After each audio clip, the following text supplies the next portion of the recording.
Hi, you guys. I have filmed this a couple of times. I keep sneezing. I have got the worst allergies right now, so if I sneeze this time, I'm just gonna keep pushing through because I just gotta get this over with. So, this video, I want to film it for two reasons. One is I just want to talk to you guys about the social dilemma and tell you why I picked it and what my thoughts are. And then I also want to explain your work for this week. So, I'm going to start by just kind of telling you what I think about the documentary. So it just came out a few weeks ago or a couple months maybe at this point. It's been pretty well received on Netflix. It's one of the trending things right now. I think it's like 4 or 5. So a lot of people have watched it. I've seen a lot of people from lots of different perspectives and really tend to enjoy this documentary. So if the class feels like it became a little political once we started talking about this documentary and with our discussion, last week, I just want to again reiterate that my intention in picking anything for us to talk about is never to make you change your beliefs or opinions about something, to question them for sure. We always should be questioning where we're coming from, always, constantly. And always be willing to grow and adapt, but never to lose something that we hold dear. So keep that in mind. I'm not trying to persuade you of anything necessarily other than that we should think about these things more. So we are moving though into a persuasive unit and to talk about how we are persuaded and how to persuade others to our point of view.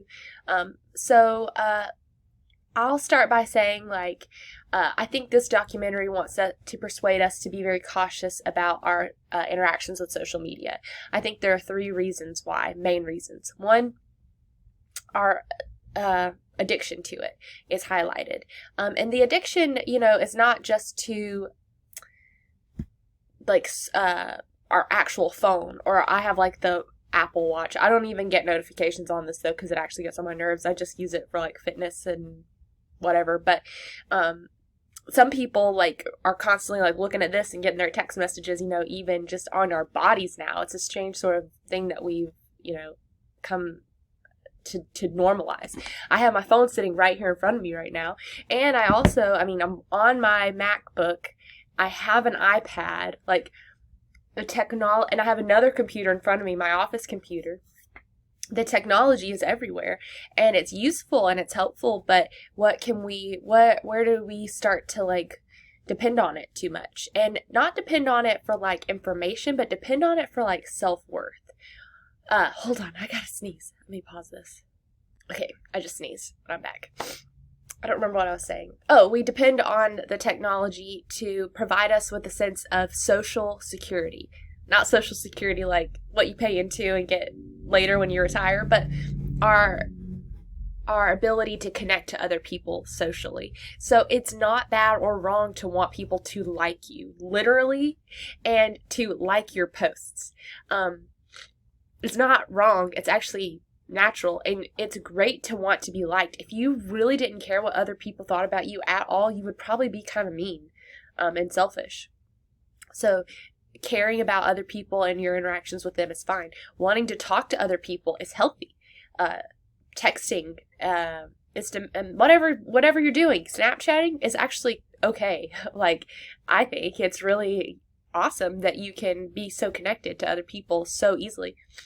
Where that comes to be risky, I think, according to the documentary, is where we start to, find our value in those things and not be able to draw the line of when those things are over. Because when we are on social media, we're not always contacting other people. We're just scrolling sometimes and, mindlessly absorbing information. So the addiction element is one thing. The mental health element is brought up, I think, in the documentary several times when it makes the case that there's an increase in depression and suicide in the same sort of pattern as there is an increase in social media usage. So, that's really scary to think about how this is affecting us psychologically. But I think the main issue that this documentary wants to highlight is the oversharing of misinformation through social media. So I'm going to do this for my Thursday class. I didn't have time for the first class yesterday, but I'll do it. I'll make sure everybody gets to see this. I'm going to buy a tabloid magazine at a, like, grocery store or something. And if you're like, what's a tabloid? It is like one of those magazines that'll be like alien spotted in North Carolina, or something crazy about a celebrity, like Brad Pitt and George Clooney get married, and you're like, no, they didn't. Why would that? That's so strange. It's obviously crazy things, but people buy into these tabloids, especially the ones about celebrities, just mostly because it's entertaining. My dad always talks about how when he was younger, the tabloids were way more popular back then, but he always talks about how his uncle believed the tabloids, and they all thought he was crazy, because it's like, tabloids are not real. It's obvious, like, it's a joke.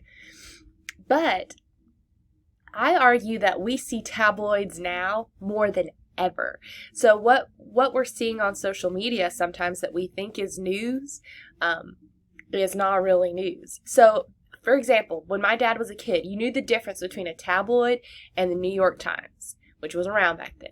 So the New York Times is a news source that could be biased, but is a news source that is basing its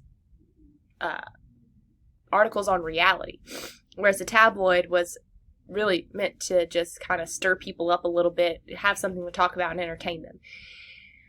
What's happening now is people have this impression that all the news is a lie, except for the news that they like. And,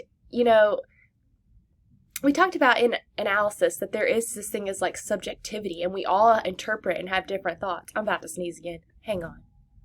Okay, I'm back. Sorry. So we talked about with analysis of like art, we can look at things and have different opinions and perspectives. So we can be like, oh, this really makes me think about the meaning of life in this way. Or I really think the meaning of life is more like this. Or, these big philosophical concepts that are all valuable and are all useful, and we all need to learn from each other about these kinds of things. That's not always the same with news and with reality. It's hard to make the distinction. Where do we draw the line between being interpretive about our world versus believing things that are actually not true? A documentary gives the example of a couple of these, maybe you would call them conspiracy theories. That we didn't land on the moon. That the earth is flat. You could go on and on and on. That COVID isn't real. The Democrats made up COVID. You could go on and on and on and on about things that really don't have a foundation in reality. They're just somebody's idea. And so the documentary is making us kind of question, like, okay, where do we draw the line on interpretation? Where do we say this is real and this is not? This is real and this is fake. How do we determine those things?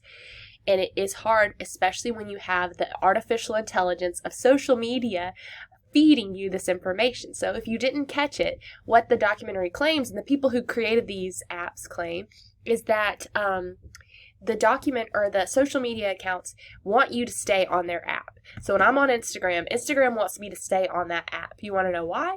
Because I'm more likely to see an ad. And when I see an ad, they get money from that. So the point is, they will feed you anything to keep you on that specific app. And so for me, they're going to send me more like yoga stuff because I like yoga, or they'll send me recommend that I watch another eyeliner tutorial video or something like that. So like it'll recommend things that I actually care about and like usually. But what the danger is what if I cared about and liked something that was really negative or not true? The artificial intelligence doesn't care. They're just going to keep sending that stuff your way. So it's hard to parse through and understand what's real and what's not. And that's what I want us to talk about in this class. And with this paper and the next, how do we do research with so much information and not knowing what is real and what's not? So those are kind of the major things that I took away from it. I actually deleted my Facebook after I watched this. Facebook is probably and y'all probably think I'm like a million years old now, because I think that mostly it's mostly the boomers over there, and I don't mean that in derogatory sense at all, but I do think that, like, my parents, my grandparents are all on Facebook. They're not on Twitter, though. So I deleted my Facebook and have been using my Twitter more because I guess I have to exchange one thing for the other. If I don't know, like, I felt uncomfortable without anything. I kept my Instagram too. But also, I don't know if y'all feel this way. And we could talk about this in the discussion that I'm about to mention, but I feel like on Facebook, people are way more willing to be judgmental and political. I don't know if y'all have those same kind of friends, but I have all kinds of friends who are like, if you believe this, you're crazy. If you believe this, you're insane. If you have to vote for this person. And I was just really sick of it. So I deleted it for that reason. And I feel it's been almost 2 weeks. I sound like I'm in a drug rehab as I'm saying this. I've been 2 weeks sober, but it really feels like that, and I feel better. Now, here's the danger. So I deleted my Facebook because I disagreed with almost everybody all the time. And now I'm on Twitter where I follow people that I agree with. So now I've created this bubble for myself that's isolating. That's like, okay, this is what I think, so this is who I want to follow. And, there's some self-help about, like, self-care about that for me, because I was getting way too stressed out about the people that I disagreed with. So I needed to kind of have a safe space where I'm like, here's where I can be myself and actually say what I think and not worry about offending my grandma, so I can just kind of like be my own person, and maybe you felt that way before too. So my Twitter feels like I can retweet something without worrying about it as much because those people aren't following me. But like I said, then I run the risk of not seeing the other side once in a while because, we always want to be able to see the other side. I just actually finished this book. It's called Changing the Subject in Rhetorical Empathy. And all it's about is changing your perspective to meet other people where they are all the time. And so I'm like, great, now I deleted my Facebook, so I don't really do that anymore. I'll come back, I'm sure, maybe at the end of the year. But, like I'm saying, it is a tension that we all face. How much time do we devote to these things? How much do we let them get under our skin? So what I'm asking you to do this week, and I'm going to share my screen, there's 2 discussion posts. You have all the way until the 8th of October to do these. We're not meeting in person next week. It's fall break. So this is your work for this week and next week. You can spread it out or whatever. I have it set to close on the 8th, which is Thursday. There's 2 writing assignments. This one is more about writing. I want you to practice your summary. So a lot of us in our first paper had weak summary in our introduction and in our evidence for our body paragraph. So I want to practice that here. I'm asking you to just summarize the documentary in a larger sense. And then I'm asking you to pick any 2 minutes of it and summarize very specifically a scene. It doesn't matter. You can do any minutes at all. Be creative. Just stop it somewhere and analyze those 2 minutes and just not even analyze, describe them. This is all about description. You're not even worried about why these things are happening. You're doing the what part, like what is happening in these summary pieces. Now, the analysis happens in part 3 here. I went over something in this discussion board that I talked about in class.